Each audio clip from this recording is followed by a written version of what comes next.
வந்தாலும் யாரு நின்னாலும் ஓட்டு நான் கூட போட்டாகணும். முன்னே கை நீட்டி ஐயா சாமின்னு நீங்க என்கிட்ட கேட்டாகணும்.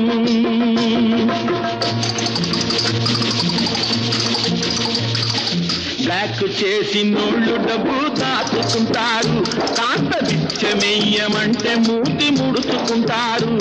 ఆ దాచుకున్నది దోచుకుంటే తప్పపోతారు, బిత్తరపోతారు. நானும் கூட ராஜாத்தானே நாட்டு மக்களிலே. அட நாணம் என்ன வெக்கம் என்ன காசு கேட்பதிலே.